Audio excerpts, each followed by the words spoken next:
기절하고 새로운 학기를 맞이하게 됩니다. 그동안의 방학 동안에 잘 쉬게하시고 함께 해주시고 감사하고 건강한 모습으로 만나게 되었으므로 앞으로 주님을 알아가고 신앙을 공부함에 있어서 부족함이 없도록 지혜와 명철과 또 여러 가지만 환경과 여건을 허락하여 주옵소서. 현대 신학의 흐름이라고 하는 과목을 하면서 우리가 또 하나님의 신학적인 흐름을 또 알 수 있게 되어지길 원합니다. 그래서 목회할 때 또 신앙생활 할 때 큰 도움을 얻을 수 있는 우리 모두가 되게 하여 주시옵소서. 모든 영광 주님께 돌려드리고 예수님의 이름으로 기도드리옵나이다. 아멘. 이번 학기는 조직신학 개론을 하려고 하다가 조직신학 개론이 사실은 이제 신학교 같은 경우는 개론을 해야 되긴 하죠. 그런데 이 원부 같은 경우는 원래는 했다고 치고 하는 거고, 원부 같은 경우는 했다고 치고 하는 건데 하진 않았잖아요. 그래도 조직신학 개론보다는 지금 시간도 많지 않고 그렇기 때문에 현대 신학의 흐름이라고 하는 것으로 강의를 하려고 생각을 하고 있습니다. 이게 이거 저쪽 들어야 되겠네.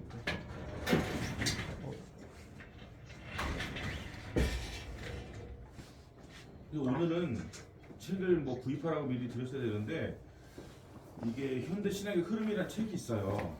이 책인데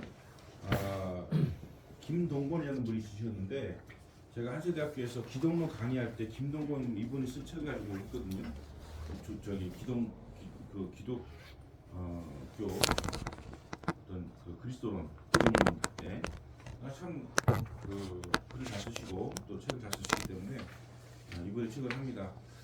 근데 제 생각에는 그냥 제가 구입해가지고 이렇게 들어줬고 어떠세요? 예, 이건 이게 보는 3만 원짜리인데 아무래도 이제 제가 구입하면서 한 10%에서 15% 정도 이렇게 될 것 같으니까 이렇게 한 2만 5천 원이면은 되는가? 남겨먹는 건 아니고 알겠습니다. 2만 5천 원씩 내는 걸로 해서 예. 이렇게 다음 주에 갖고 오는 걸로 하죠. 알겠습니다. 예. 2만 5천 원씩 예. 해서 그거는 우리 회장님 모아주시든지 아니면 이렇게 그게 낫죠, 그죠? 아니시면은 단톡에다 저한테 보내는 걸로 하시든지 단톡에 저 계좌번호만 하나 그리고 계좌번호에서 하든지 이렇게 해서 또 우리 성지순례 세미나가 이현주 교수님이 강의하시잖아요. 예. 근데 이분이 갑자기 이제 코로나 끝나니까 물고가 튀어가지고 지금 이스라엘에 계셔요. 예. 3월 중순까지 어렵대. 그러니까 그분 배려해가지고 두 주씩 해가지고 하기로 했는데도 그것도 안 되고 두 주씩 하는 것 같다. 제가 연속 두 주를 해야 되고 그분이 연속 두 주를 하고 이렇게 돼야 될 것 같아요. 그래서 그분이 3월 20일 날 강의를 시작하는 걸로 하고 다음 주도 제가 강의하는 걸로 해가지고 수업을 진행하도록 그렇게 하겠습니다.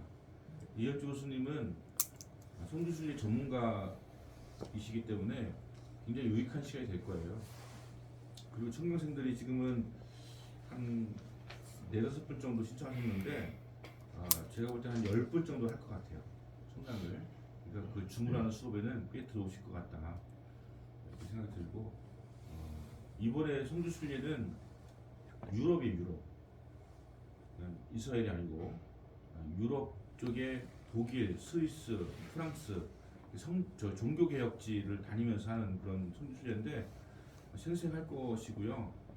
그리고 이게 뭐라는 일본말로 아다리가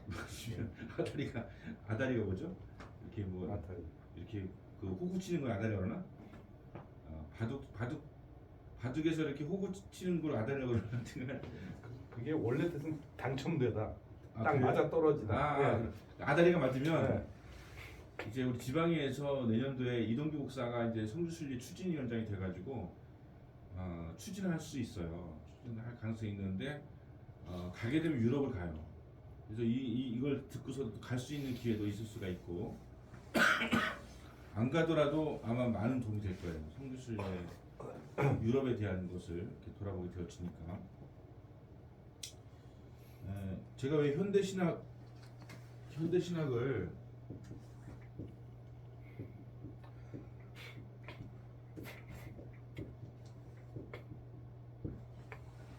문구형제 그 한글 읽을 줄 알아요? 아우 야. 그리고 한자도 괜찮아? 한자도요? 안 돼요. 오히려 한자가 안 돼요? 네. 거기는 한자를 안 쓴대요. 아 현대 신학의 흐름이라고 하는 것인데 제가 이렇게 신학을 이렇게 하면서 느끼는 건 뭐냐면 우리가 현대 신학자들을 너무 몰라요. 너무 몰라요. 어디까지 아냐면 그냥 루터하고 칼빈까지를 알아요. 어거스틴 알아요? 우리가 뭐 아주 생뚱 모르는 생각하고서 그냥 오늘 수업을 하자고요. 칼빈 알아요? 칼빈? 네. 문영재도 알아요? 칼빈. 이게 그 프랑스 말로는 어떻게 읽죠? 칼빈. 칼뱅이라고 읽죠. 칼뱅. 칼뱅이라고 읽는데 이렇게 쓰는데 칼뱅이라고 읽어요. 그다음에 루터는 또 잘 알죠, 그죠? 루터는 종교개혁이니까 잘 알잖아요. 그러니까 이분들에 의해서 이제 우리는 신학이 정립이 됐어요. 그 중요한 게 뭐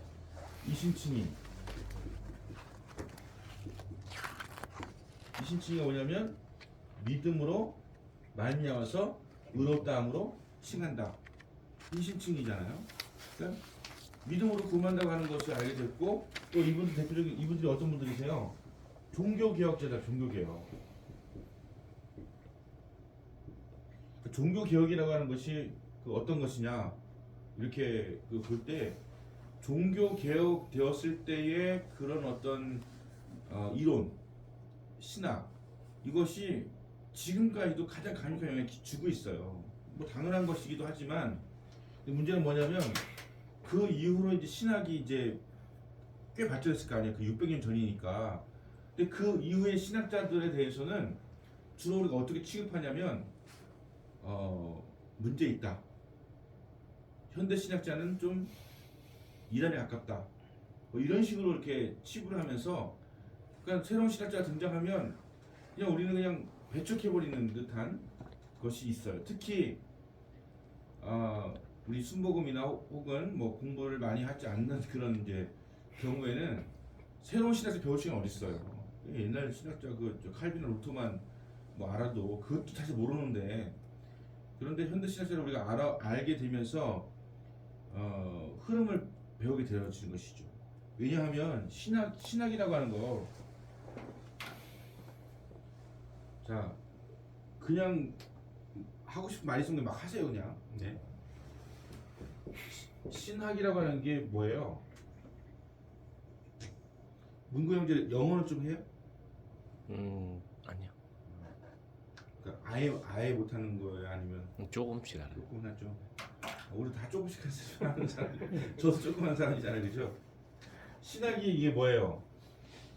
뭐 한자로는 신학이지만 뭐 신에 대한 학문이라는 뜻이잖아요, 그죠? 네. 근데 이제 영어로는 theology죠, 그죠? 테일러. theology가 뭐예요? 하나님. 올로지죠. 테일러. 이게 우리가 이제 신이라고도 하고 하나님이라고 하잖아요, 그죠? 네. 네. 테오스. 이 하나님을 갖다 약자로 이렇게 쓰는 거 아시죠? 네. 왜 이렇게 씁니까?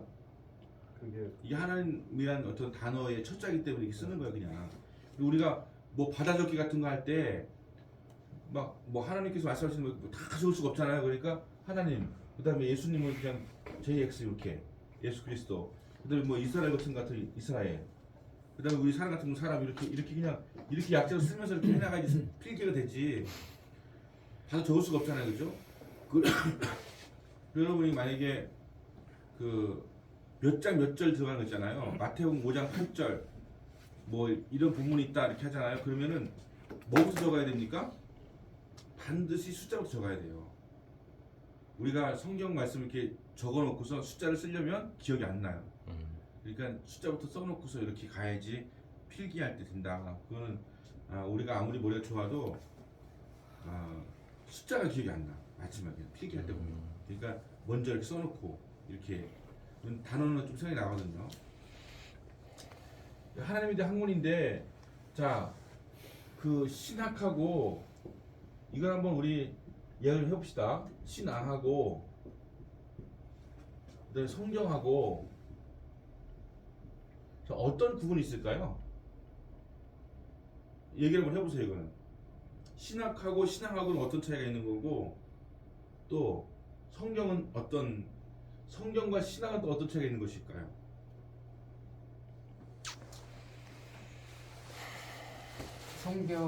성경을 해석을 하면은 성경 해석을 해서 예, 우리가 그 신앙이 나오고 신앙이 나오고 예, 신앙에서 잘 하다 보면은 신조가 나오고 신조가 나오고. 신조에서 다시 정리된 게 신학입니다. 신학이고 잘하셨어요. 이게 맞춘 건 아니에요. 맞춘 건 아니지만 잘 이렇게 그렇게 하면서 이렇게 알아가는 거죠.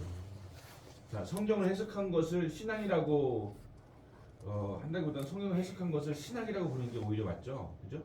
그러니까 성경을 해석해서 뭐 하는 거 신학이라고 부르는 게 좋은데, 자 그러면 이제 그 신조는 뭔지 아시죠? 신조라고 하는 것은 우리가 신경이라는 말하고 비슷해요. 신경, 사도신경, 사도신조 같은 말이에요. 신조, 신경이. 그럼 사도신경 어떻게 나온 걸까요? 사도신경 고백하죠. 그 몽골 말이 중국말하고 틀리죠. 나 중국을 가면 저 중국 자주 가거든요. 자주 갔거든요. 이 북경을 가면 사도신경 고백할 때 엄청 커요.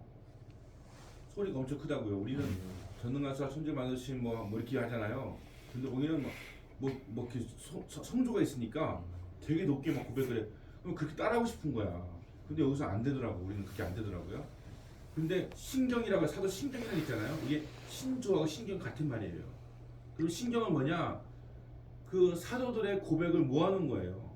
믿음의 어떤 것을 모아놓은 거예요. 성경과는 다른 어떤 그들의 고백, 믿음의 신앙, 신자, 이 믿을 신자 있잖아요. 이걸 갖다 모아놓은 거예요. 신경은. 그래서 엄밀히 말해 사도신경은 성경이 아니야.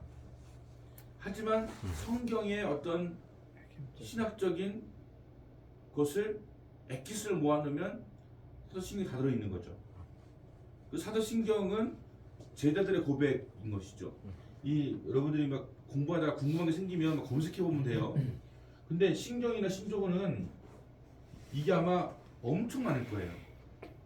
뭐 동방 뭐 종교라든가 뭐 저쪽 그러니까 사도신경이라고 할 수 있는 게 적어도 100개는 될 거예요. 그 중에서 가장 제자들의 어떤 고백을 모아놓은 거라고 여겨지는 그 사도신경을 채택해가지고 우리가 지금 고백하고 있는 것이죠. 다른 동방종교 같은 다른 신경 고백을 하고 있어요. 우리는 그러니까 신학적인 것으로 볼 때 사도신경에서 벗어나면 이단인 거죠. 그죠? 그래서 신경이라고 하는 것은 그런 사도들의 어떤 그런 어떤 관점 이런 것을 모아놓은 것이다라고 보면 될 것이고요. 신학은 그럼 뭐냐? 성경에 있는 것을 갖다가 이제 연구하면서 그 어떤 하나의 도구마, 교리를 만들어낸 것이죠. 이게 신학이에요, 신학. 성경을 연구해서 만든 거, 해석한 거예요. 그럼 이제 해석의 부분에 가서는 이게 동일합니까? 아니면 좀 서로 다양합니까? 다양할 수밖에 없잖아요, 그죠? 어떤 성경을 읽고서도 읽는 사람마다 다를 수 있어요. 보편적인 사람들은 비슷하지만 읽는 사람들에 따라서는 달라질 수가 있는 거잖아요. 그래서 이 신학에는 해석이 달라요. 신학자에 따라서. 어떤 사람은 성경이 없다고 말하기까지 하죠. 분명히 있는데 그 사람들은 없다고 하는 것에 분명히 없는데라고 이렇게 할 수 있는 거잖아요. 성경은 무효하다 하는 주장하는 반면에 어떤 신학자는 성경은 무효하다기보다는 하나의 뭐 이야기다. 아니면 여러 가지로 돌아다니던 그런 것들을 모아서 편집한 것이다. 뭐 여러 가지 이제 문화 비평이니 무슨 뭐 역사 비평이니 하면서 이렇게 성경을 본단 말이죠. 그러니까 보는 사람 그다음에 연구하는 사람, 신학자에 따라서 관점이 달라지기 때문에 신학은 다양하다.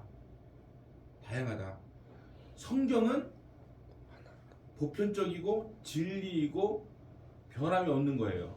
어서 오세요. 안녕하세요. 네. 반갑습니다. 예. 그런데 신학은 뭐예요? 신학은 사람이 성경을 해석을 해서 학문으로 만든 것이기 때문에 여기 오류가 있을 수도 있고, 그 다음에 이 신학을 또 연구를 하던 사람이 그 다음 단계의 신학으로 또 발전시켜 나갈 수 있는 거죠. 그죠? 그러니까 칼빈이 신학자였다면 그 이후로 지금 600년이 흘러오면서 많은 신학자들이 또 칼빈의 것을 연구하다가 이거보다 좀 업데이트 되어진 신학이 나올 수 있는 거죠. 또 나올 수 있는 거죠. 이렇게. 그래서 신학이 발전해 왔어요. 그런데 우리는 제가 보는 관점에서는 그냥 칼빈에 딱 멈춰 있단 말이에요. 그냥 더 이상 왜 그런가 하면 이렇게 알고 싶지 않을 거예요. 그러니까 제가 그런 걸 느껴요. 여러분 교회에서 사도신경 새로운 걸로 고백하는 교회 있습니까? 중요석교 어때요? 예, 그 두 번째 새로 나온 걸로 하죠. 예. 나는 천지창조 하나님 믿습니다. 예. 이렇게 고백하죠. 나는 기도하잖아, 그죠? 주기도문 새로운 걸로 하시는 교회 있습니까? 없죠. 새로운 바뀌었거든요. 그러니까 성경을 보시면 개역 개정판 새로 바뀐 성경 보면 앞에 두 개가 나오죠. 옛날 거랑 바뀐 거랑. 근데 옛날 거를 안 바꾸고 그냥 쓰시는 분이 대부분이에요. 왜 그럴 것 같아요? 바꾸고 싶어. 맞아요. 그거예요. 그러니까 바꾸기 싫은 거예요. 왜냐면 이제까지 평생 그걸 외워봤는데 네. 갑자기 바꿔가지고 외우려니까 안 돼. 이게 안 돼. 우리 외우려면 잘 안 돼요. 저 지금도 보고 읽어요. 20년째. 우리 교회 그 15년도 이제 거의 개척한 15년 됐거든요. 제가 청주 순복음교회에서 40년 다니다가 10년 부목사 하다가 개척한 15년 됐단 말이에요. 15년. 그러면 이제 그때부터 사도신경 바뀐 걸로 했거든요. 그 외울만도 하잖아요. 근데 외우겠지만 앞에서 인도하는 사람도 틀리면 안 되니까 그런 애들 항상 보고 읽어놔요. 근데 지방에서 이렇게 공동으로 같이 이렇게 예배 드릴 때 우리 사도신경 고백합시다라고 나오잖아요. 그러면 이분들이 대부분 뭐 할까요? 다 예전 거만 한단 말이에요. 청주 순복음교회는 바뀐 걸 해. 저도 바뀐 걸 해. 근데 옛날 사람은 다 안 바뀐 걸 한단 말이야. 그러니까 서로 뒤죽박죽이야. 막 어수선해. 그래서 또 안 바뀐 걸로 또 따라주려고 하다 보니까 또 헷갈려. 막 꼬여요. 안 바꾸려고 하는 이유가 뭐예요? 그냥 머무르려고 하는 것이고 변하지 않으려고 하는 것이고 그게 그저께 좋은 것이다. 익숙하니까.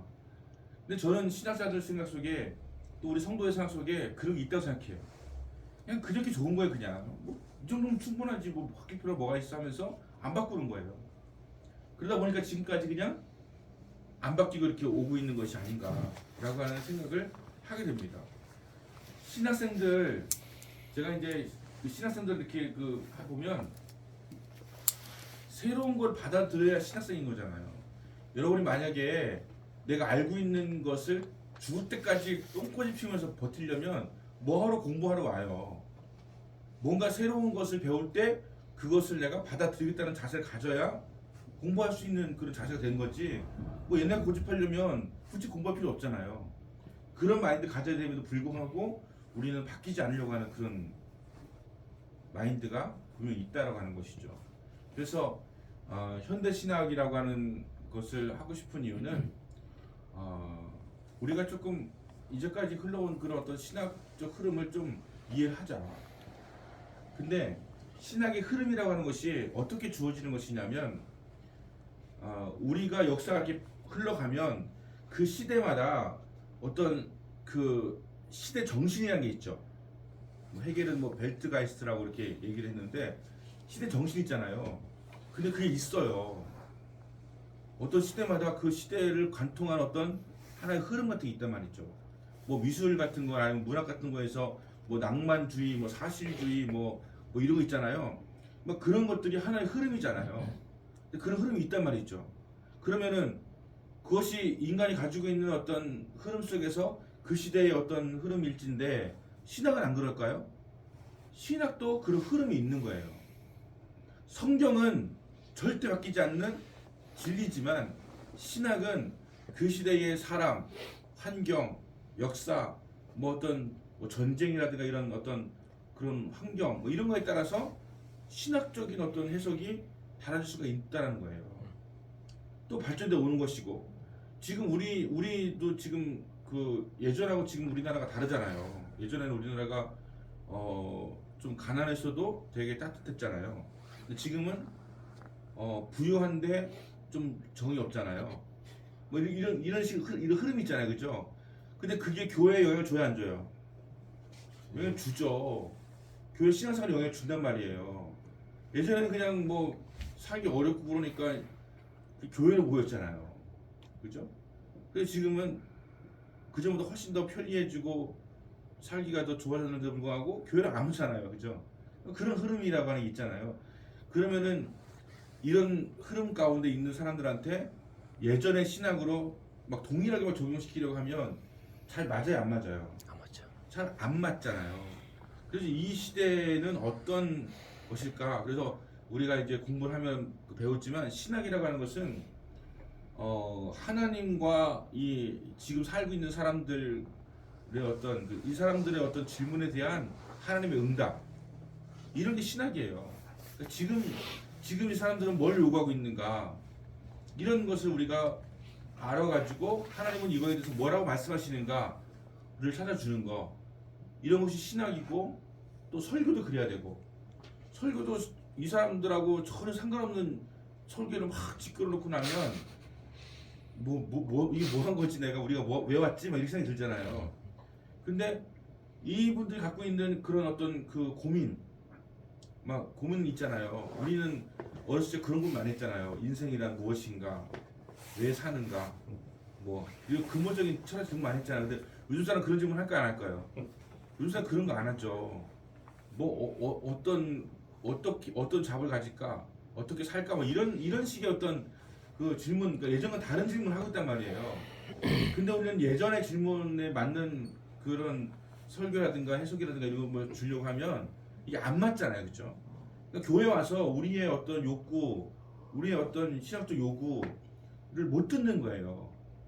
그러니까 교회에서 뭘 찾지 않고 자꾸 세상에서 살려고 그러고 또 요즘에는 핸드폰 같은 너무 잘 나오니까 이런 걸로 해결하려고 하고 그러니까 그전엔 종교적 열정이 또 있어가지고 막 기도 뜨겁게 하고 막 이렇게 하는 걸로 막 됐는데 그런 것도 식어지고 이런 상황이 되다 보니까 새로운 신학에 대한 요구가 생겨날 수밖에는 없는 거잖아요. 그래서 저는 이제 신학 공부는 저는 일반 대학을 졸업을 했고 95년도에 신학교를 신학 대학원을 들어갔거든요. 한세대학 대학을 들어갔는데 그러니까 신학을 한 지가 지금 한 30년 됐네요, 그죠? 한 28년 신학한 지가 28년 됐죠. 그리고 그때 신학자들은 어떤 신학을 연구했냐면 그때 주류가 됐던 신학은 뭐냐면 주로 환경 신학 이런 거 있잖아요, 그죠? 에코 신학. 그리고 뭐 이제 운동권 같은 데서 그 전에 뭐 여성 신학, 그리고 그 전에 민중 신학, 뭐 이런 것들이 막 쭉 있었단 말이에요. 근데 지금 우리는 신학은 보통 교회보다 앞서가야 되는 거예요. 그래야지 그 신학을 갖다 공부한 학생들이 교회에서 적용하면서 목회를 할 거 아닙니까?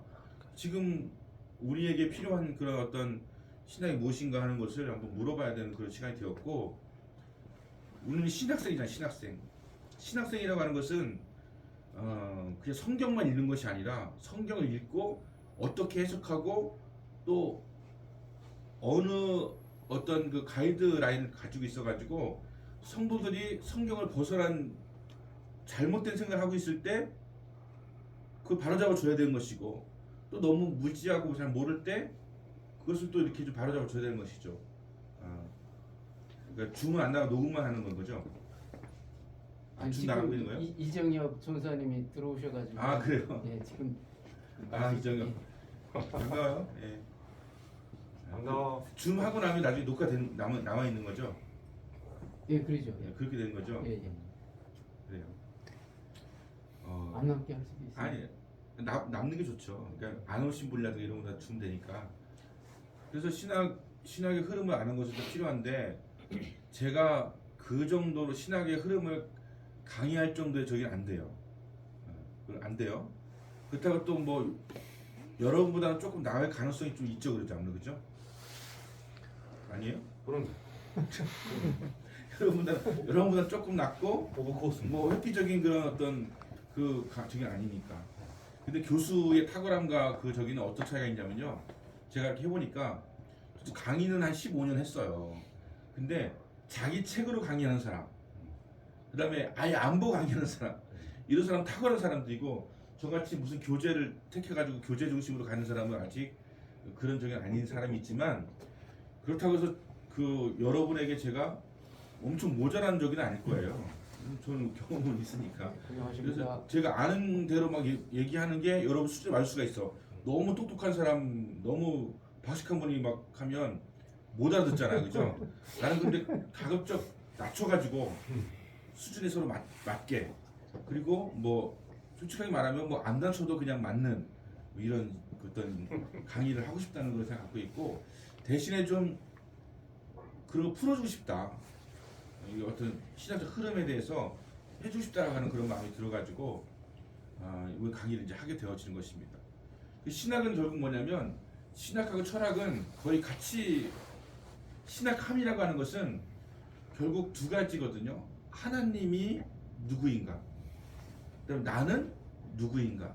그러니까 철학이라고 하는 것이 나는 누구인가에 어떤 초점이 맞춰진다면, 신학은 하나님이 누구인가, 나는 누구인가, 뭐 이거예요. 이런 부분들을 서로 이야기를 하면서 해나갔으면 좋겠고, 어차피 우리 다 같이 거의 뭐 좀 뭐 부족한 사람들이니까 또 질문하고 또 내가 아는 범위 내에서 답해주고 또 같이 찾아보고 이렇게 하면서 좀 해나갔으면 좋겠다. 그런 생각 가지고 하는 거예요. 그러니까 조금 그 좀 생각 좀 하고, 그리고 좀 좋은 질문도 하고 하면서 좀 했으면 좋겠다고 하는 그런 생각이 드는 것이죠. 그래서 오늘은 제가 실라버스 나눠줬는데, 이 책에, 이 현대신학의 흐름이라고 하는 이 책에 보면 모든 신학자가 다 있는 게 아니고요. 그냥 한 5명 정도의 신학자가 있고 해요. 그러니까 많은 적이 하는 거 아니에요. 그래서 요거만 할 것이고요. 또 필요하면 또 우리가 또 다른 뭐 방식으로 뭐 발제든지 아니면 제가 연구해서 하든지 할 것인데, 일단은 여기에 첫 번째 실라버스 보시면 나오죠. 종교 개혁과 계몽주의, 이걸 이제 다음 시간에는 할 거예요. 그러니까 현대 신학을 위한 문제 제기라고 하는 그 소주제를 가지고 합니다. 종교 개혁의 배경과 정신은 무엇이냐, 이런 것들, 루터와 시대 정신, 개신교의 신학의 발전, 이런 것들을 이제 할 거란 말이고요.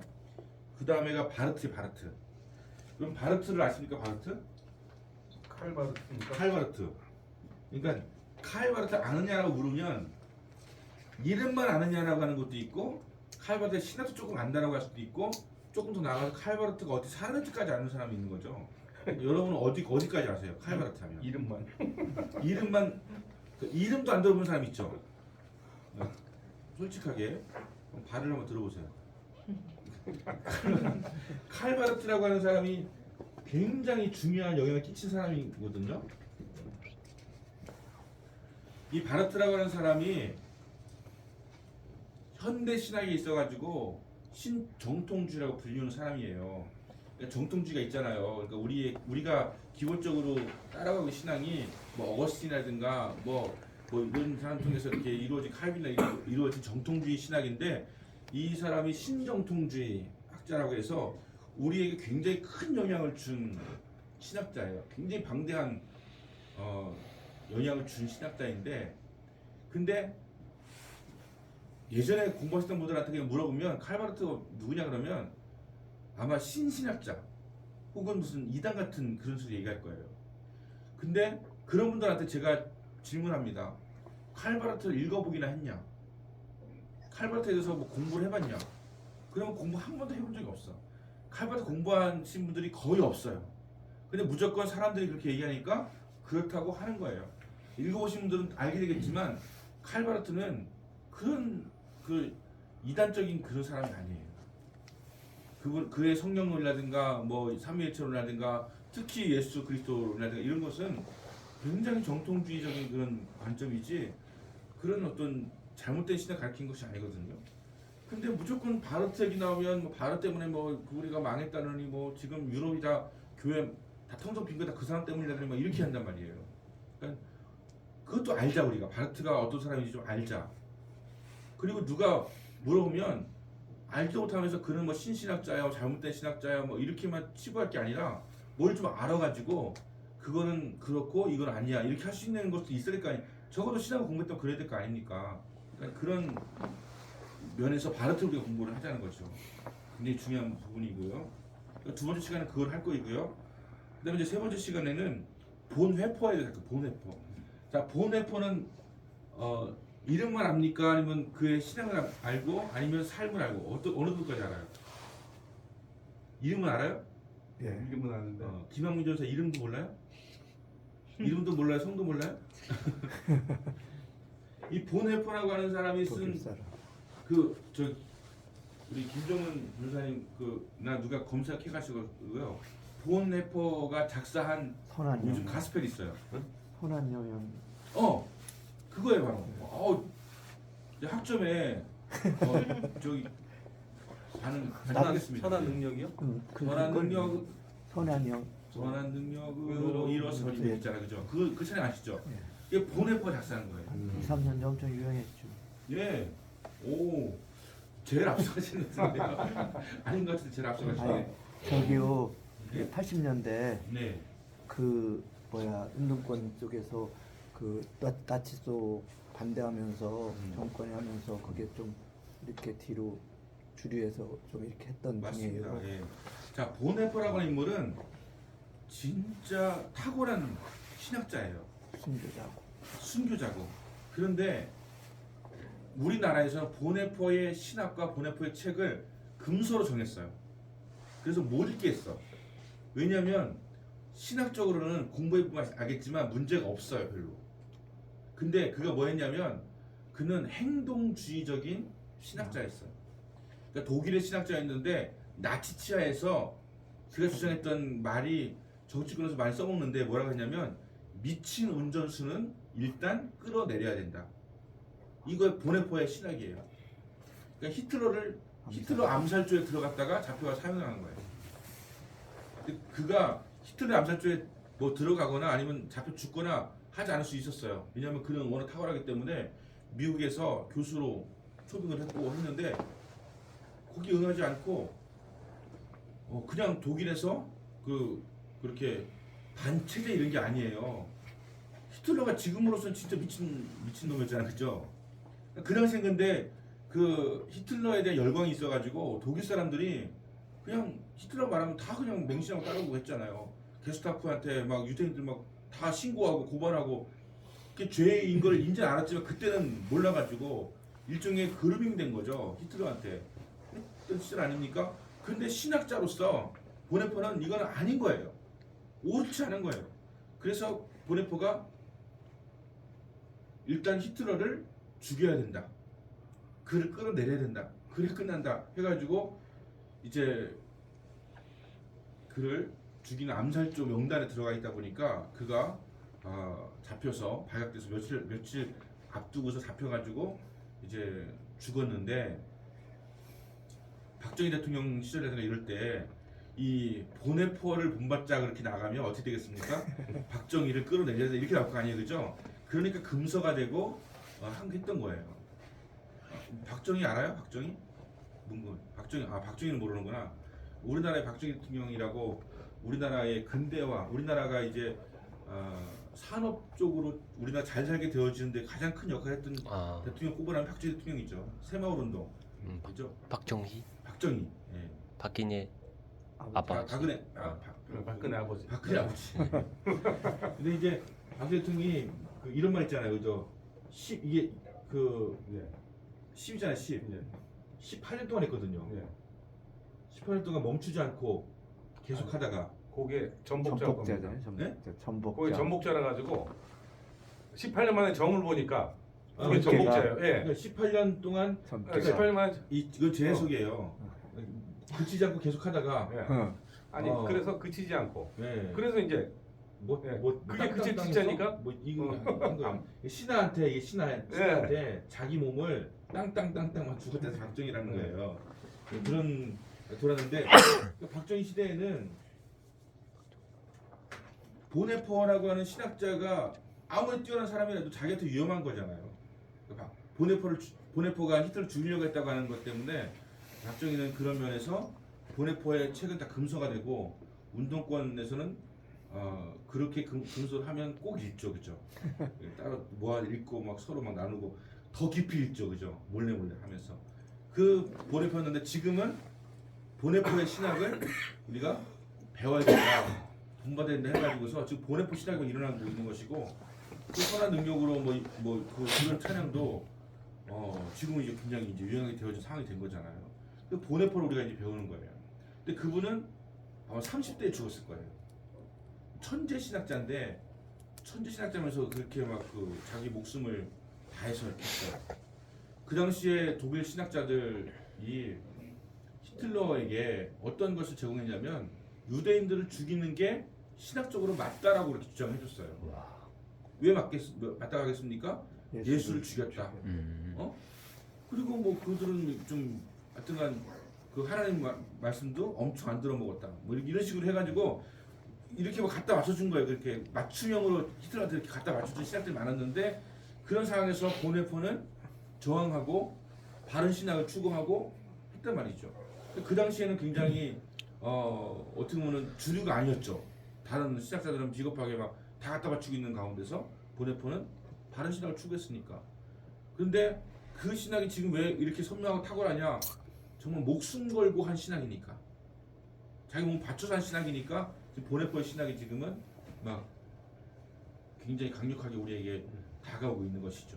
그 신학을 우리가 이제 세 번째 시간에 공부를 하게 될 것이고요. 네 번째는 불트만이라고 하는 어떤 신학자인데 이 불트만이라고 하는 신학자가 이제 그 역사적 예수라고 하는 것을 이야기하면서 우리에게 이제 굉장히 헷갈리는 요즘 말하면 좀 어떤 현대 신학 그러면 기본적으로 이건 현대 신학은 이건 칼빈 루터의 어떤 대척점에 있어라고 하면서 하는 게 있거든요.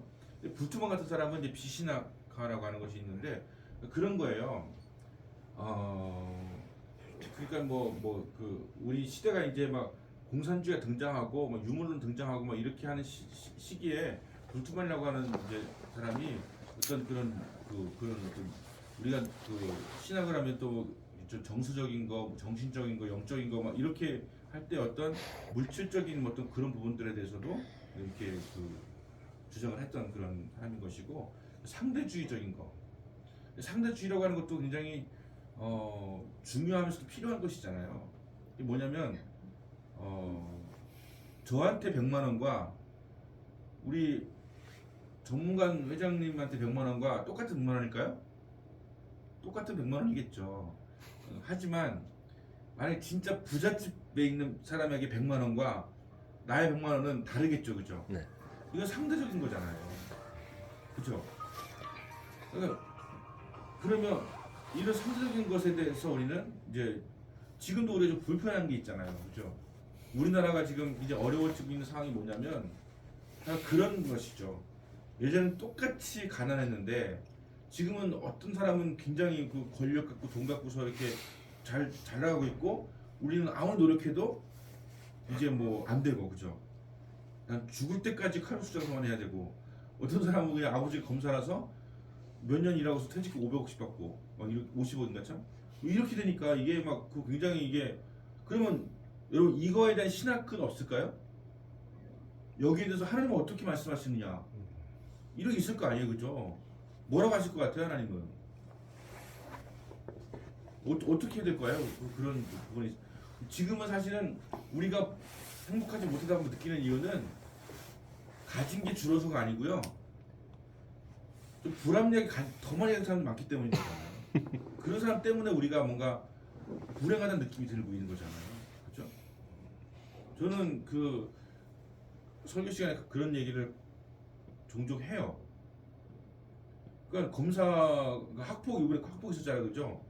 그 정순신이라고 이순신하고 똑같아서 정순신 그분의 아들은 학폭을 했는데 학폭에서 그렇게 전학가라고 했는데 끝까지 버티고 안 가면서 재판을 붙였잖아요. 1심, 2심, 3심까지 갔잖아요. 그럼 1심, 2심, 3심이 어떤 걸 의미하는 건지 아세요? 근데 그거 받는 동안에는 학적부에 완벽하게 기록할 수가 없는 거죠.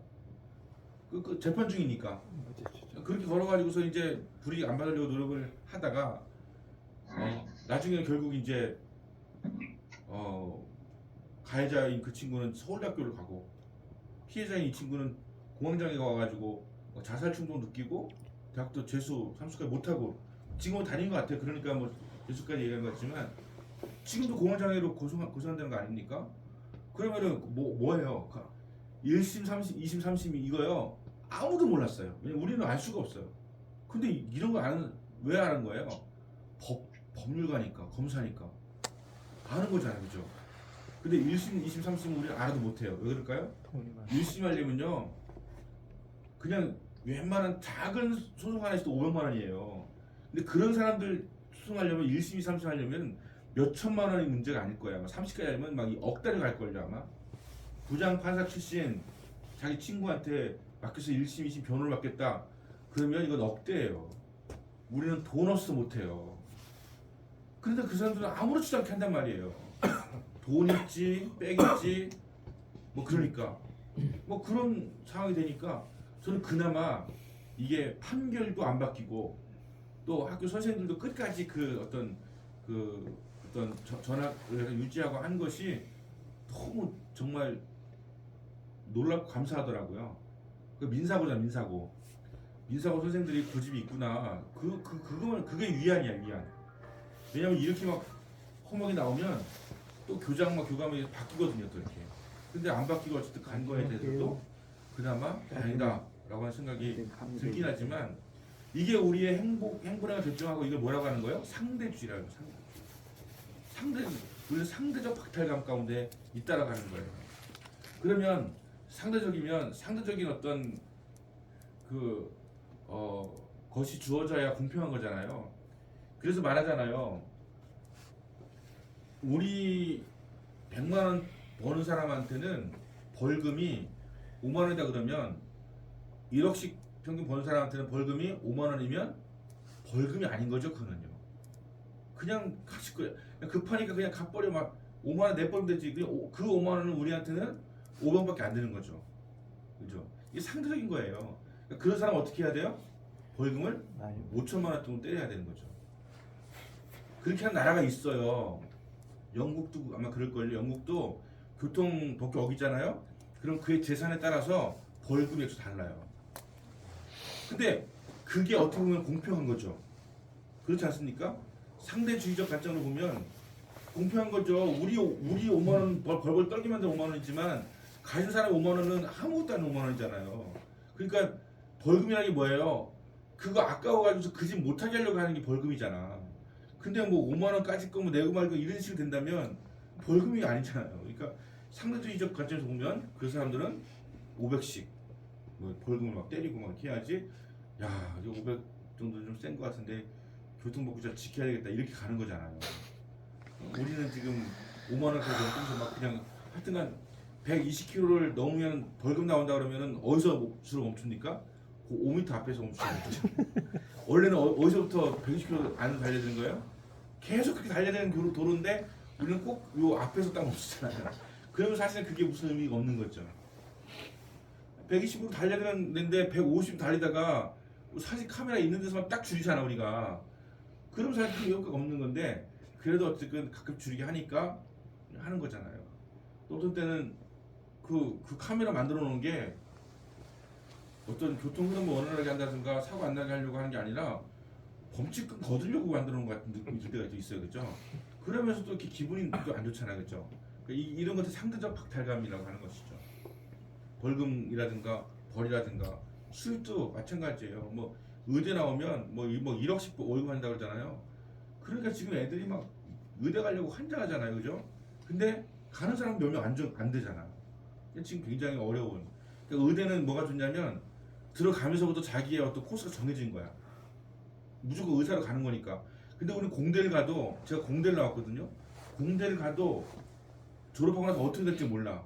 심지어 나같이 신학을 한 사람은 공대를 왜 간지를 모르겠어요, 그죠? 그러니까 이렇게 결정할 순간순간마다 막 헷갈리고 고민하는데 의대는 쫙 그냥 의사 쪽으로 가기만 하니까 그냥 그런 면에서 선호하는 것도 있겠지만 너무 달라, 너무 달라, 그죠? 너무 많이 받는 거죠.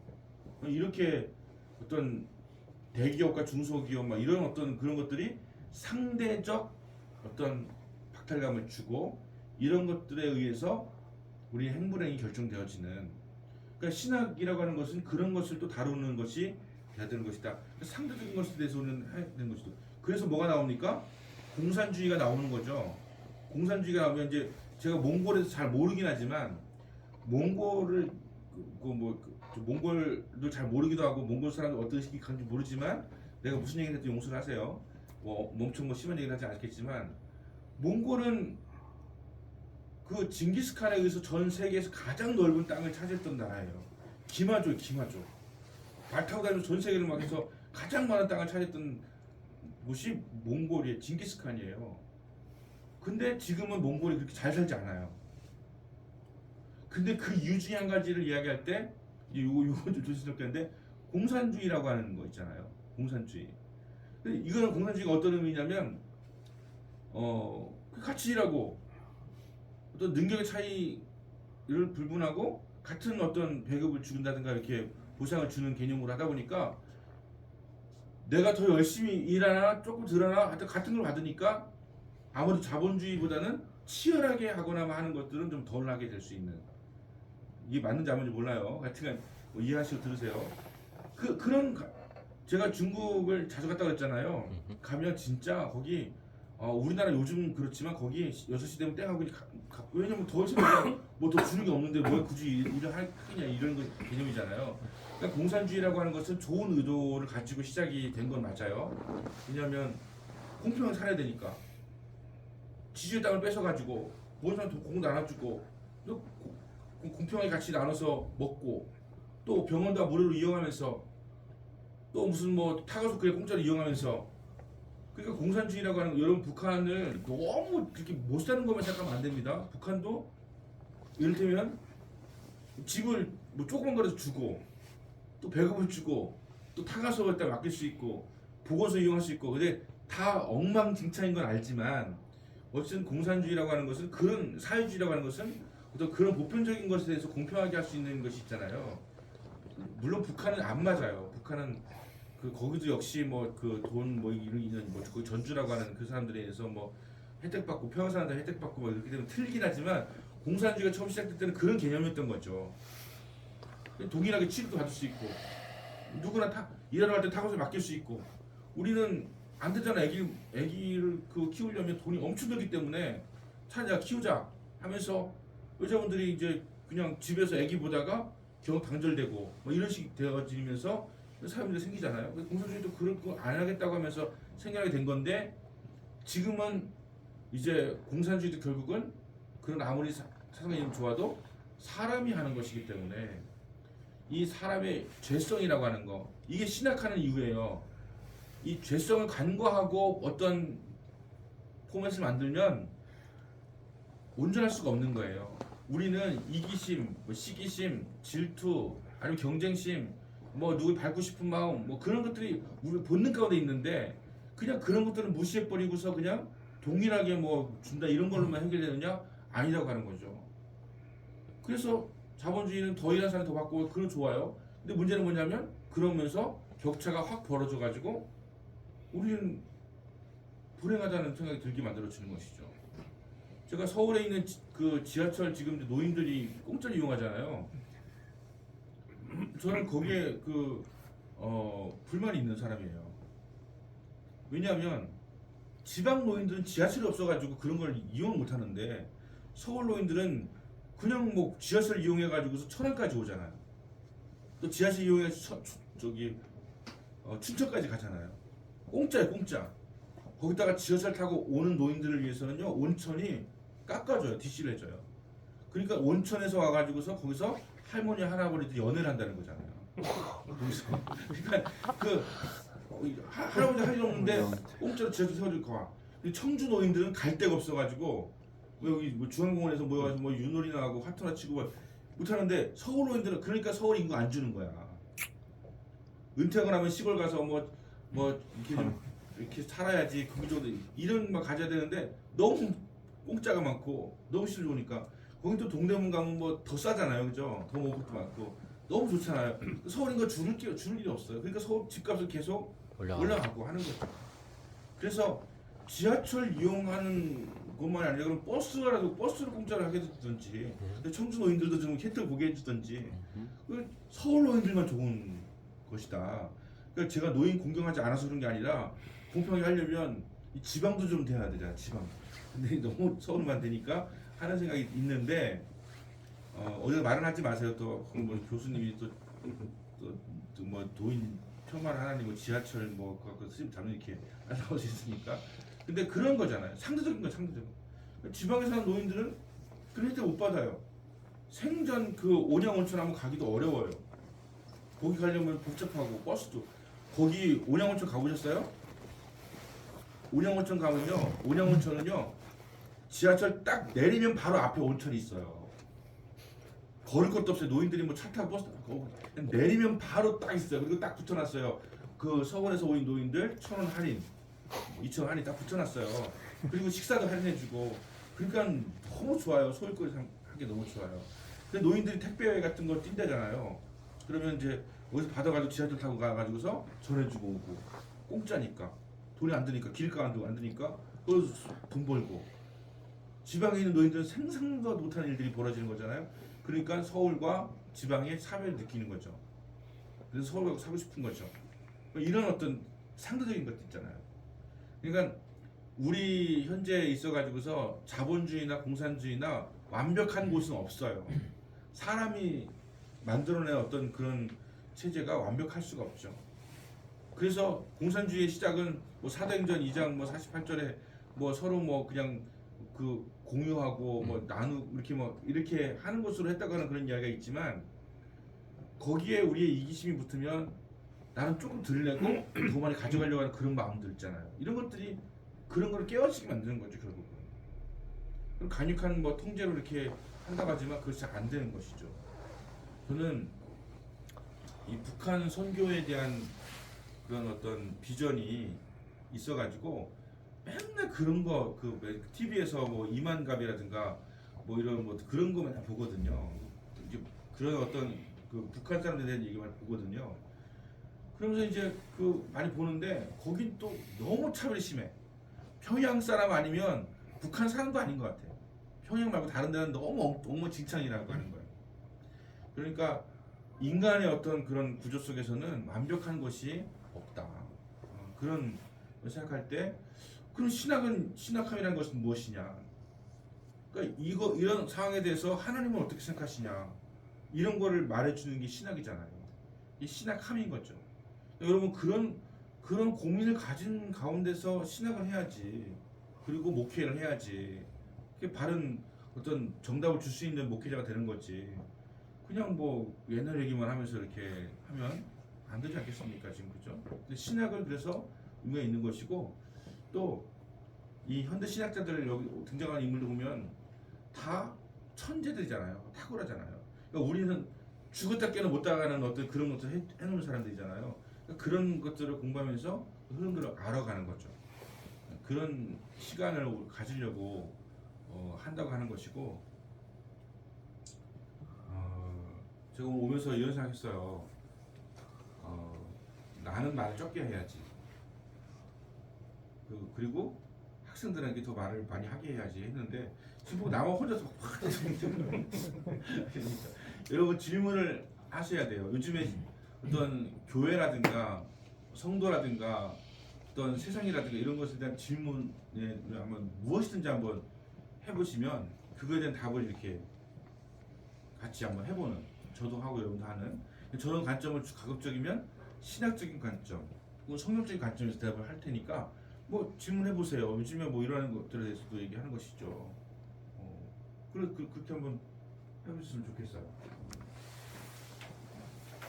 저는 질문하시는 분에게 질문 뭐 그 평균 수업 시간 질문을 수업 시간 한 번 한다.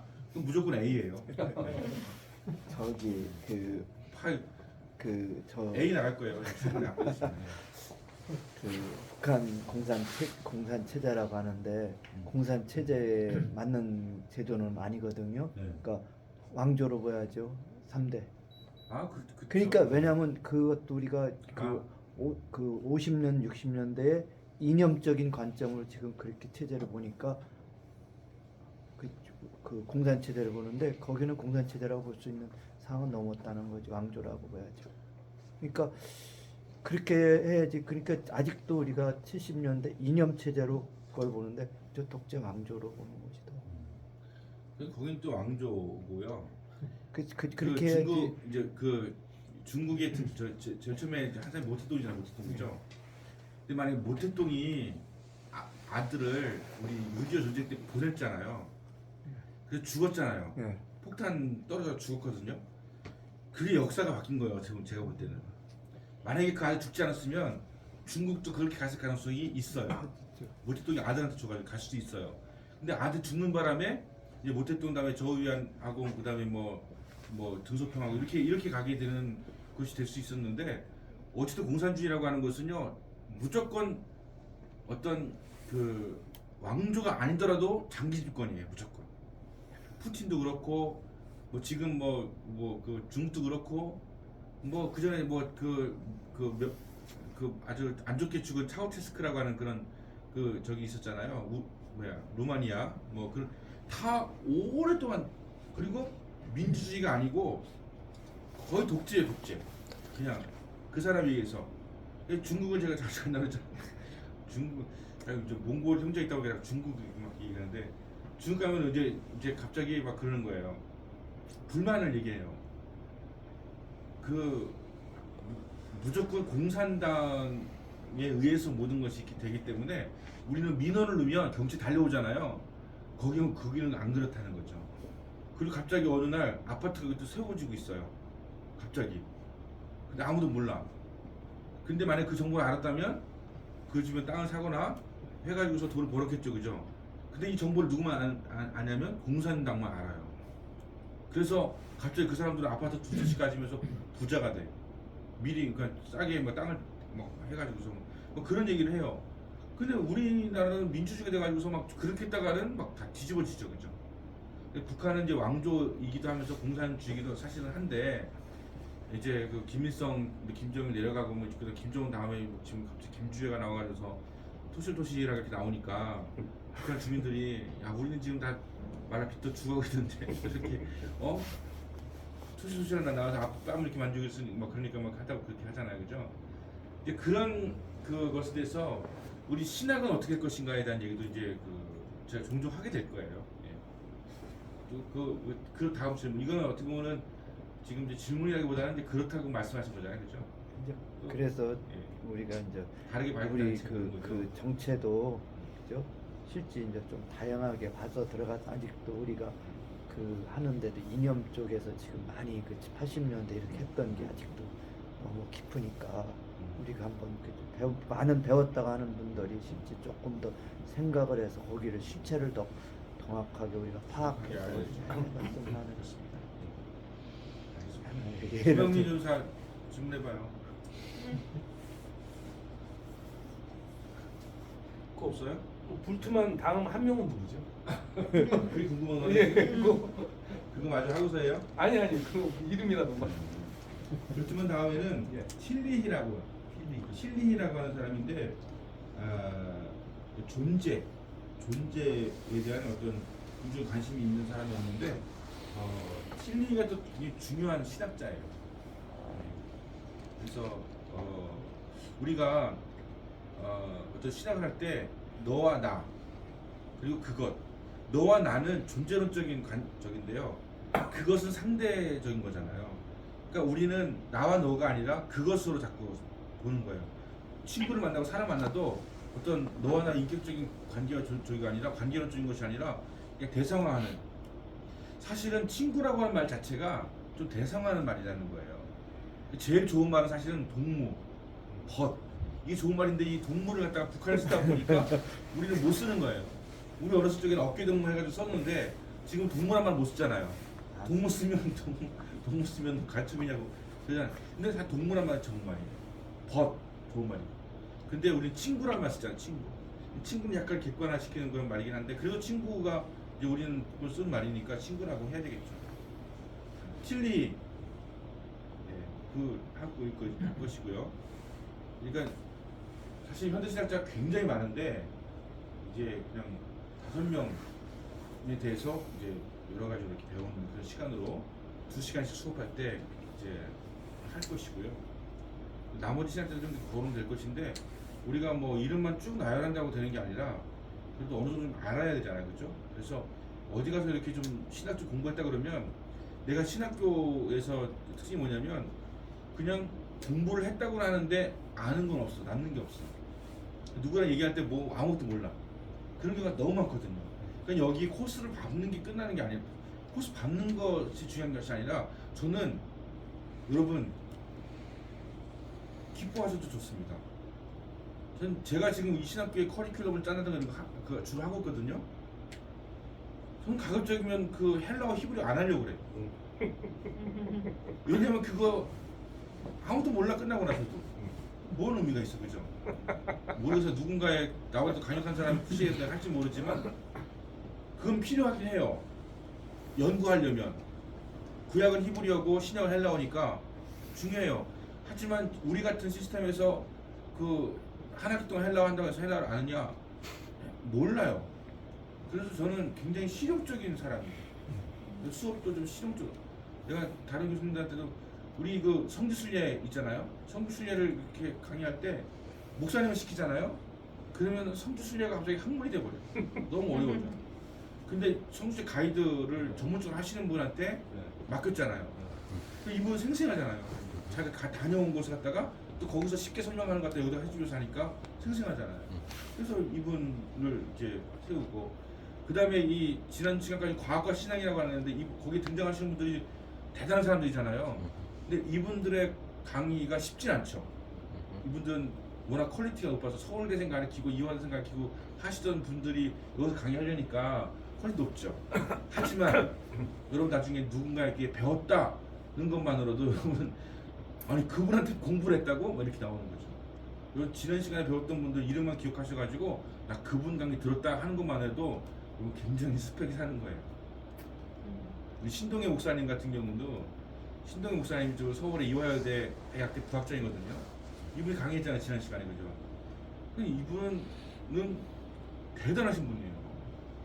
이분이 무리를 위해서 여기서 강의 물론 현장을 오지 않고 줌으로 하긴 했지만 그래서 나는 신동의 목사님이라고 서울대학교 약학과를 나오시고 대학원 박사 받으시고 미국 유학 갔다 오시고 이화여대 지금 약대 부학장 하면서 참 좋은 게 담임 목사하고 있는 그분한테 내가 수업 들었다. 이것만 해도 그리고 어느 신학대학원에서 이런 강의 듣겠습니까? 그리고 이번에 강의하시는 그 김진두 교수님 저 이어서 혹시 그거 듣고 있는 거 아닌가 모르겠어요. 줌 안 키기 바랬는데 감신대학교 총장이셨던 분이요. 바로 직전에. 그러니까 이분이 강의하신단 말이에요. 어느 신학교에서 그분의 강의를 듣습니까? 그래서 그분의 강의를 이제 듣는데 왜 그분의 강의 듣냐면 좀 일찍 끝낼게요. 쉬는 시간 없으리냐. 일찍 끝날 테니까 가지 마세요. 김진도 목사님한테 제가 체크할 거니까. 김진도 교수님은 감리교 웨슬리잖아요. 웨슬리. 근데 우리 순복음이 어디서부터 시작된지 아세요? 감리교에서 성결 운동 가운데서 시작 흐름이 온 거예요. 그럼 감리교의 어떤 흐름으로 오는 감리교하고 칼빈하고 웨슬리안하고 칼빈하고 그 어떤 차이가 있는지 아세요? 교리에서 아무래도 교리에서 교리 차이 있죠. 네. 그러니까 그 우리가 그런 그 많이 하잖아요. 절대 애정론과 어떤 그 우리가 그 애정론에 대항해서 이제 자유의지 있잖아요. 이거 얘기잖아요, 그죠? 그렇게 할 때 감리교는 절대 애정론이 아니에요. 우리는 절대 애정론이라기보다는 우리도 뭔가 할 게 있다. 우리도 뭔가 결단해야 순종해야 된다 라고 하는 것이 있는 거예요. 근데 장로교의 절대 예정을 우리가 받아들면서 모든 것이 다 예정되어 있고 결정되어 있다. 구원 받을 사람도 정해져 있고 지옥 갈 인간도 정해져 있다. 이렇게 막 하다 보니까 뭘 안 합니까? 열심히 할 필요, 전도할 필요도 없는 거예요. 어차피 구원 받을 사람은 언젠가는 어떻게든 돌아올 텐데 이렇게 되잖아요, 그렇죠? 근데 그렇습니까, 과연? 제가 설교하면서 깨닫게 되어진 건 그거예요. 우리는 우리의 최선을 다하는 신앙생활을 해야 돼요. 하나님 우리에게 우리로서 감당할 수 없는 큰 은혜를 주세요. 그러니까 하나님의 절대적인 것이 이만큼이라고 하면 우리는 정말 아주 작은 부분이지만 우리의 최선의 순종과 결단과 헌신과 막 이런 것도 있어야 되는 것이 있다라고 하는 것이죠. 근데 그게 퍼센테이지일 줄 알면 저는 단 1%도 안 된다고 생각해요. 하나님의 절대적인 주권에 비하면 정말 얼마 안 돼요. 하지만 그것도 우리한테는 최선인 것이죠. 자, 이게 제가 이제 수학적으로 이런 얘기 많이 하는데 그 무한대분의 아니 만 곱하기 무한대는 얼마예요? 무한대죠. 1 곱하기 무한대는 얼마예요? 무한대죠. 근데 0 곱하기 무한대는 얼마예요? 0. 0입니다. 우리가 아무것도 안 하면 아무리 전능하신 하나님의 무한대를 만나도 0이에요. 그런데 다시 말하면 여기 있는 숫자는 중요한 게 아니죠. 하나님 앞에서는. 하지만 우리 영향이 한 달한테든 10달한테든 뭐 이렇게 우리 있잖아요. 그럼 우리는 이것에 최선을 다해야 된다고 생각해요. 하나님 주신 각자 영향이 있잖아요. 어떤 사람은 능력을 많이 줬어요. 죽어도 못 따라가는 그런 능력이 있잖아요. 우리 아무리 열심히 해도 안 되는 능력을 가진 사람도 있잖아요. 그죠? 근데 하나님 앞에서 볼 때는 그 사람이나 나나 다 개미 한 마리밖에 안 되는 거죠. 별거 아닌 거예요. 근데 우리는 그가 엄청 대단한 거죠. 그러니까 그 사람은 그 사람대로 최선을 다해야 되고 난 나도 최선을 다하는 거예요. 우리가 볼 때는 차이가 크죠. 그리고 10배가 더 위대한 것 같고 하지만 하나님께서 보실 때는 다 정말 아무것도 아닌 그런. 그래서 늘 바울이 고백하는 것이 나는 죄인이다, 죄인의 괴수다, 나는 아무것도 아니다 이렇게 하시는 게 그가 작아서가 아니라 하나님 앞에서 비교해보면 다 그런 거예요. 하나님의 그 주권과 능력 앞에서 나를 비교해보면 누구도 크다고 말할 수 있는 사람이 없는 거예요. 그래서 겸손해질 수밖에 없어. 하나님 앞에서 나를 반추하면, 그리고 은혜라고 하는 빛을 쪼이고 있으면 내가 얼마나 티끌이 많고 허물이 많은지가 보여지죠. 그죠? 햇빛이 쫙 들어오면 여기 먼지 엄청 많은 거 아시죠? 근데 햇빛 없으면 안 보이니까 없는 줄 알잖아요. 근데 쫙 빛이 들어오면 다 보여요. 그러니까 우리가 얼마나 시커먼가 죄인인가 티끌이 많은가 하는 것은 빛을 조명해보면 안단 말이에요. 빛 가운데 나아간 사람은 누구든지 죄인이라 고백하지 아니할 수 있는 사람이 없는 거죠. 그만큼 하나님은 위대하신 거거든요. 그러니까 절대 애정이라고 하는 그것은 위대한 학문이에요. 칼빈이라고 하는 사람 만든 칼빈은 그거 하는 것이 아니라 어떤 우리 우리가 어떤 신앙생활을 할 것인가에 대해서도 있고 대학도 많이 세웠고 자본주의에 대한 어떤 그런 개념도 만들었고 굉장히 위대한 신학자인 것은 맞아요. 그 전 세계에서 칼빈주의자들 장로교인들이 얼마 되는지 아세요? 엄청 낮아요. 전 세계 몇 프로도 안 돼요. 전 세계에서 가장 많은 신대를 갖고 있는 곳은 오순절이에요. 우리 순복음 교단이란 말이에요. 순복음 막 이런 데가 가장 많아요. 가장 적은 축에 드는 게 장로교예요. 근데 우리나라는 장로교가 제일 많죠. 그래서 우리나라의 장로 숫자가요 전 세계 장로교인의 30%래요. 엄청나게 많은 거예요. 그래서 우리는 다 장로교 쪽 관점에서 그 설교하고 신학을 해요. 순복음을 다니는데도 불구하고 무조건 뭐 하나님 예배했기 때문에 아무리 타락하고 아무리 그냥 살아도 언젠가 하나님께 돌아오게 하실 거야. 한 번 구원한 사람은 반 돌아오게 되어 있으니까. 근데 풀리지 않을 의무는 뭐냐면 분명히 구원받았다고 막 손들고 막 고백했는데 죽을 때까지 안 돌아오네? 어떻게 말할 거예요? 그분은 애초부터 구원받은 것이 아니었거나 아니면 구원받았는데 어떤 그 구원을 갖다 우리가 두 가지로 이렇게 얘기한다면 우리가 구원을 받은 것이 있고요.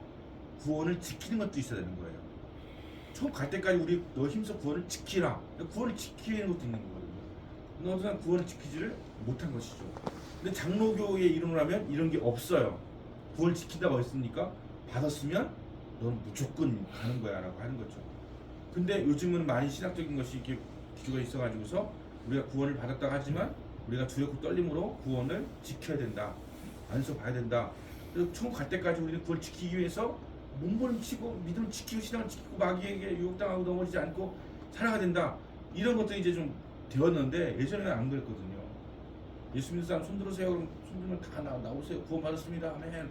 나갈 때 손 받아가지고 가세요. 이렇게 하면서 뭐하는 성도들이 지금 이제 어렵고 힘들어지고 잘 살게 되어지니까 뚝뚝 떨어져 나가게 된 거잖아요. 정말 예수님 인격적으로 만나가지고 구원받은 것이 아니라 그냥 손만 드세요. 제가 이런 과정을 너무 잘 알죠. 주일학교 때부터 다녔으니까. 그러면은 예수 믿기로 결단하신 분들은 손을 드세요. 그러면 손을 다 들어요. 왜 들까요? 남도 들었는데 나도 들어야죠. 그럼 여러분 구원받았습니다. 이렇게 얘기하고요. 여러분 구원은 절대 취소되지 않습니다. 누가 뭐라고 하든 절대 여러분 거기에 넘어가지 마십시오. 구원받았습니다. 이렇게 해요. 근데 점점 이제 바뀝니다. 손 드는 걸로 안 해요. 점점 이제 눈 감으세요. 눈 감으세요. 자, 여러분 예수 믿기로 결단하면 손 드세요. 그러면 이제 눈 감은 상태 손 들잖아요. 그러면 반에 반 줄어요. 수치 떠보면은 별로 안 들었어요. 나중에 이것도 안 해요. 왜냐면 진짜 없으니까. 지금 이제 부흥집회 같은 거에도 결단의 시간을 별로 안 하죠. 이렇게 바뀐 거예요. 그래서 이걸 갖다가 그 아르헨티나의 후안 카르로스 오르티즈라고 하는 목사님이 쓴 제생니까라는 책을 보면 한국의 상황을 거기 적어놨어요. 한국 무슨 코카콜라 파는 외판원 같다. 구원을 판다 이거예요. 구원 받은 줄 믿으세요. 아멘. 끝이에요. 구원 받은 거예요 이렇게. 그런 거 경험하시고 계실 거예요. 그랬을 거예요. 제가 대학부 청수문께서 제가 이제 뭐 대학부 담당도 했었는데 그 몽골 울란바토르에 선교를 가기로 결정돼 있었어요.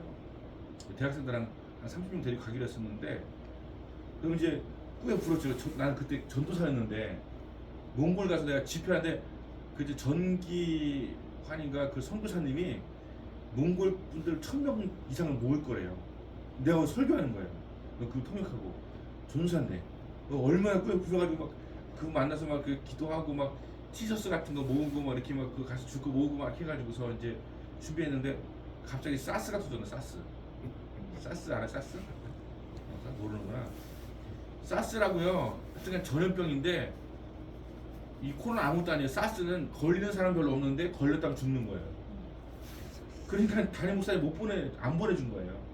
그래서 몽골 갈 기회를 놓쳐서 버렸어요. 내가. 그때 갔으면 한번 몽골에서 이렇게 하는 건데. 근데 그 몽골 가면 생각이 뭐냐면 가서 뭐 선물 줘야지. 사람 모으려면. 북한 선교도 생각 뭐냐면 먹을 걸 줘야지, 뭘 줘야지 이렇게 해서 모으잖아요. 근데 그렇게 하는 가운데서 우리가 바른 진리와 복음을 못 듣는 경우도 많다는 거예요.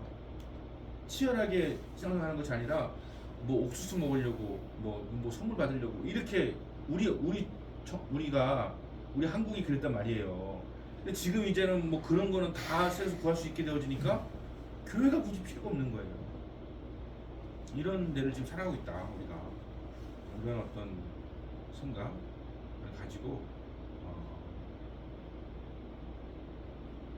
조금 신학함에 있어서 좀 생각을 좀 하자. 요즘 생각을 안 하잖아요, 그죠? 가뜩 생각을 안 하는데 오늘 뭐 어차피 뭐 아무 말 잘 하는 거니까 그 이제 AI가 나오잖아. AI. 이제 우리 김영 조사가 조금 더 그쪽으로 관심도 갖고 알 수 있을 텐데 요즘 나오는 AI가 뭐라고 그래요? 챗 GPT 그죠? 챗 GPT잖아요. 챗 GPT를 제가 이제 들어가서 봤어요. 그 챗 GPT가 어떻게까지 하는지 아시죠? 설교 강의도 챗 GPT에다가 로마서 16장 몇 절로 좀 설교문 작성해줘. 그러면 작성해 준다니까요. 그러면 뭐죠? 레포트 있잖아요, 여러분. 레포트 지금 이제 미국 챗 GPT가 이제 활성화돼가지고 레포트를 내면요 그 레포트 제목을 갖다가서 작성해줘 그러면 쫙 작성을 해주니까 학생들이 그걸 한다는 거예요. 교수가 뒤쳐져가지고 채피티에서 모른다든가 그것으로 검증을 못했냐면 학생은 레포트 그걸 내는 거예요 그냥. 그런 시대예요. 이제 실제로 뭐 연애 소설 하나 써줘 그러니까 진짜 막 가슴 뛰게 만드는 여자 소설 한 편 쓰더라고요. 그 정도가 됐어요. 세상이 그렇게 돌아간단 말이에요. 그러면 뭐가 어떻게 될까요? 우리에게 노래방이 등장하면서부터 사람들이 전화번호, 아까 찬송 가사를 못 외워요. 항상 그거 보고 의지하고 부르는 거 습관돼가지고 외우지 못해요. 그 다음에 핸드폰이 나오고 막 하면서 전화번호를 외울 필요가 없으니까 검색해서 하니까 어떤 때 자기 전화번호도 몰라. 이런 거 안 나올 때는 한 200개씩 외웠는데 누구 전화번호 막 외워서 걸었잖아요 우리가. 근데 지금은 전화번호 아무도 몰라. 왜냐면 우리가 그 기능 쓰지 않는 거잖아요 지금.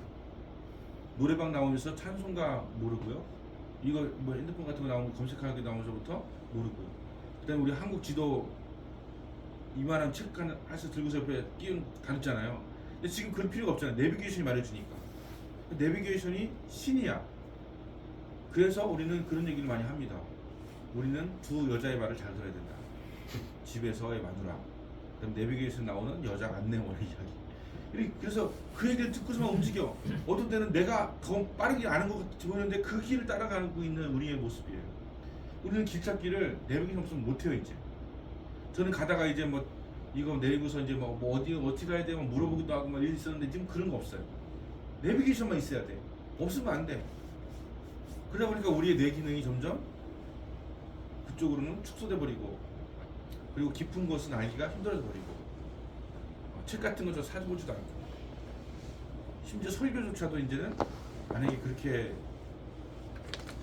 책봇이 써준다고 한다면 과연 감동과 어떤 은혜를 주는 설교를 할 수 있을까?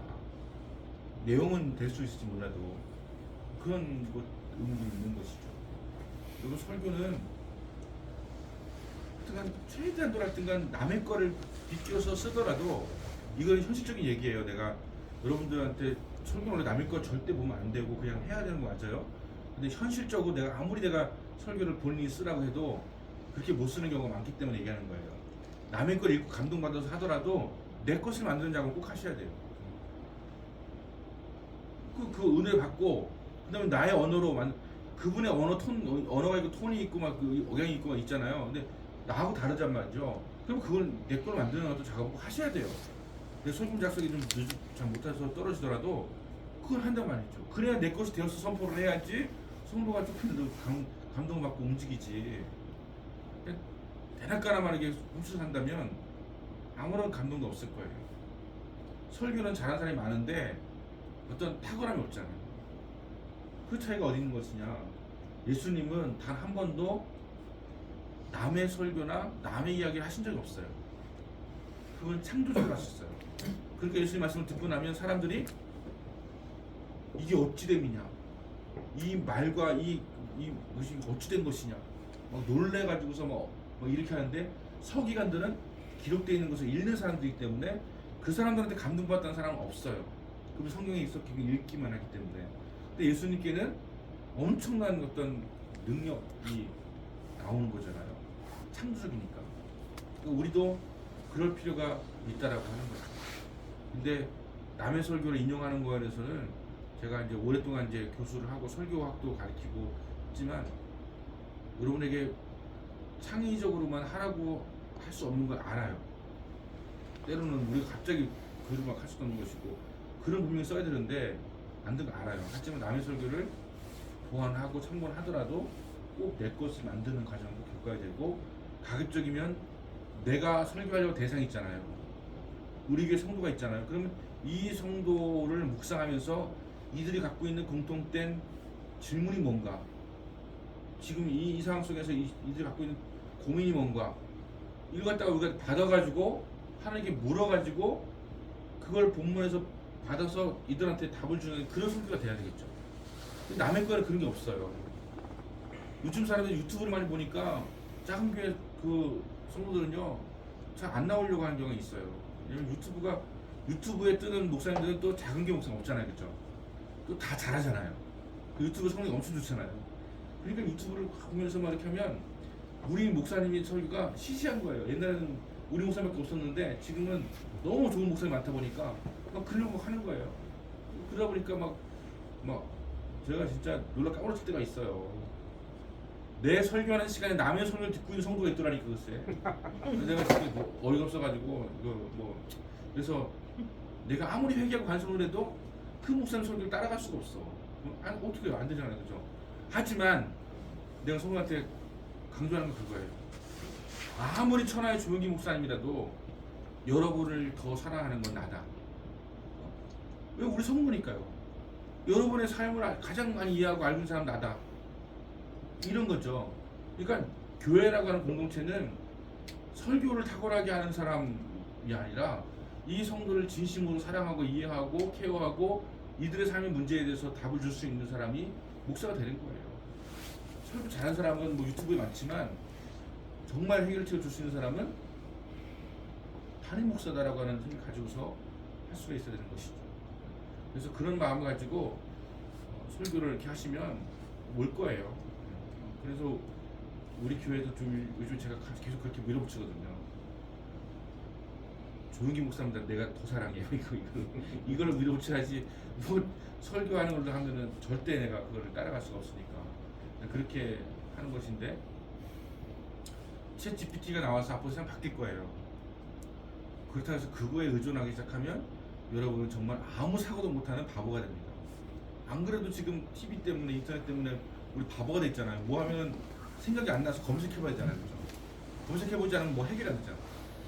검색이 좋은 것도 있지만 우리의 어떤 창의적인 생각은 못하게 하는 것도 있기 때문에 자꾸 창의적인 생각을 해야 돼요.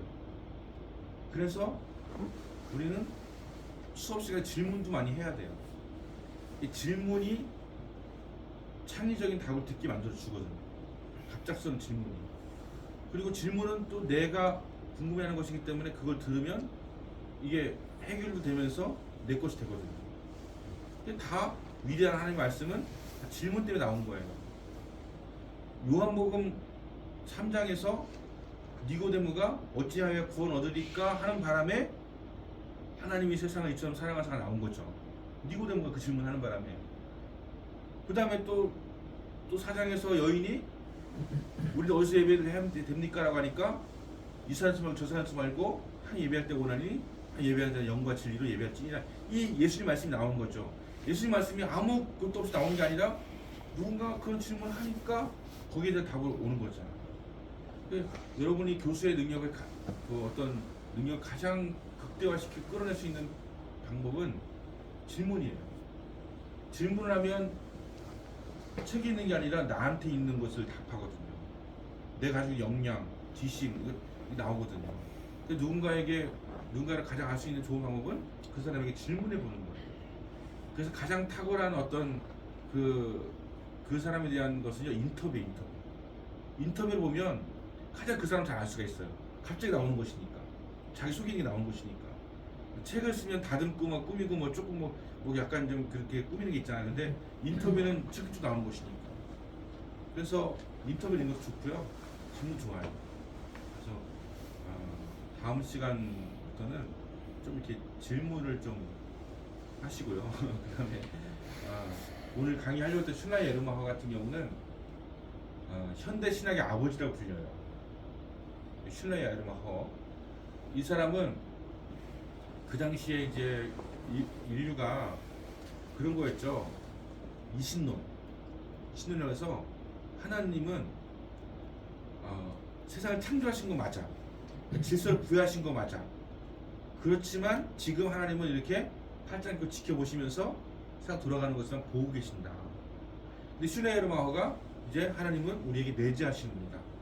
우리한테 들어오셔가지고 막 역사하시고 하는 분이다라고 하는 것을 이야기해 주기 시작한 사람이 슐라이 에르마허고요.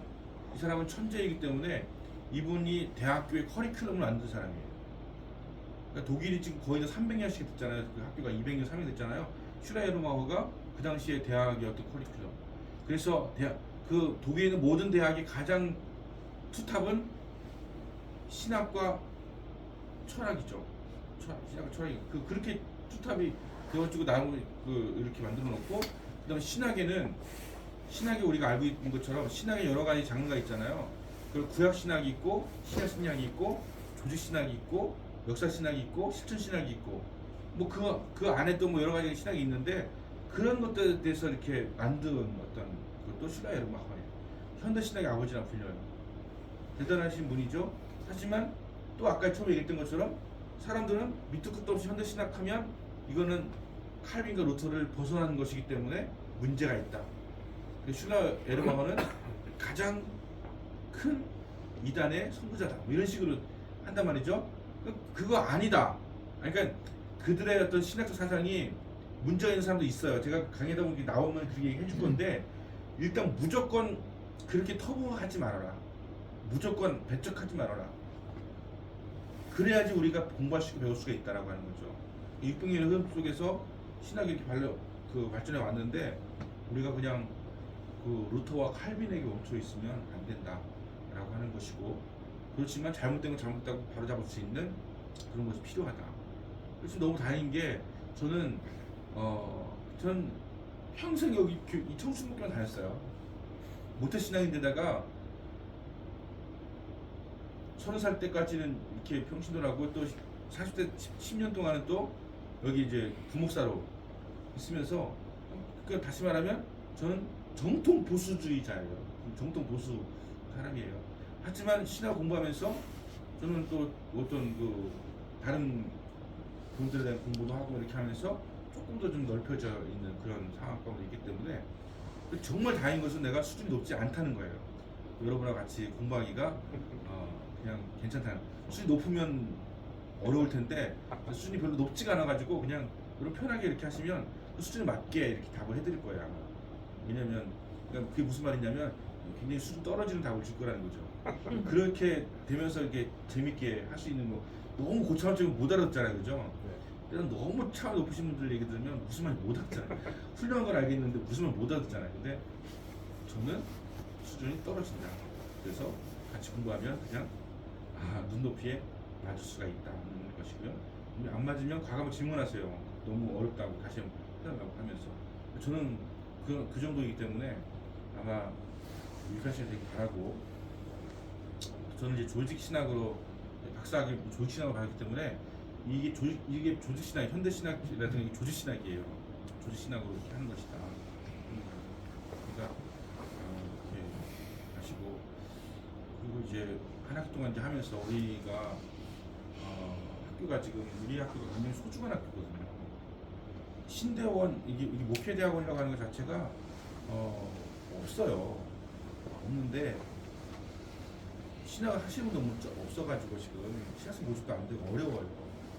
우리가 뭐 존폐를 걱정하는 뭐 그런 얘기가 아니라 학교에 대한 어떤 그 마음을 좀 더 가지고 다니시면 기도하시면서 이렇게 해나가고 또 모집도 좀 하고 청강생은 제가 볼 때 10명은 될 것 같아요. 이제 청강생 들어오겠지만 우리 청강생 말고 우리 학생들도 저는 세 파트로 얘기하거든요. 3명 있는 사람이 있고 두 번째 목회자 중에서 정말 그런 사람 많아요. 3년 공부하고 30년 설교하는 사람. 겨우 3년 공부하고서 그거를 책도 안 보고 아무것도 안 하고서 30년 목회를 해. 신기하죠. 기적이죠.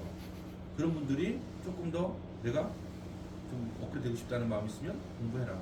근데 마지막으로 평신도 중에서도 또 이 정도는 알고 싶다라고 하시는 분 있으면 공부해라. 이게 이제 시대가 바뀌기 때문에 그냥 고리타분하게 딱딱한 어떤 그런 것만 하는 건 아니라 이런 어떤 그 과학과 신앙이라고 하는 것은요 정말 저희가 주석으로 커리큘럼 짜니까 제가 짜니까 이게 나올 수 있는 거지 이거 다른 신학교에서는 못 하거든요. 그러니까 이런 식으로 조금 실질적으로 되는 과학은 너무 중요한데 신학교에서 과학과 연관된 거 못 가르쳐.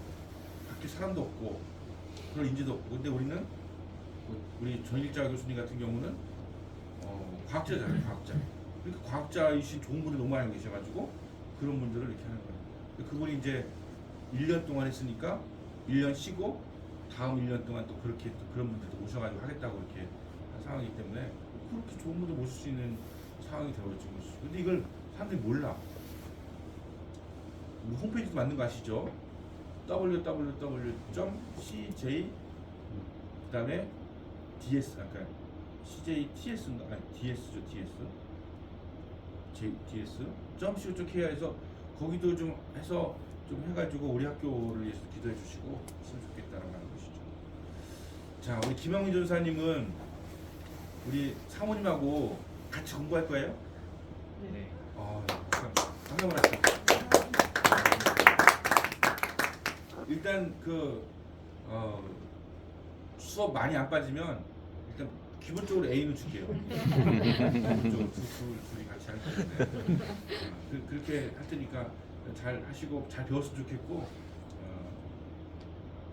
또 지방이나 이런 곳에 또 어려운 일이 있으면 또 도움을 주고 이렇게 하겠습니다.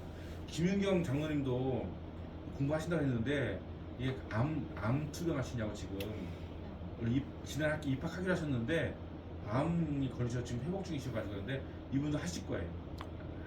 공부는 하신다고 했는데 지난 학기에 등록한다고 해놓고서 암이 발발하는 바람에 오셨어요. 이분이 서울대학교 나오셨어요.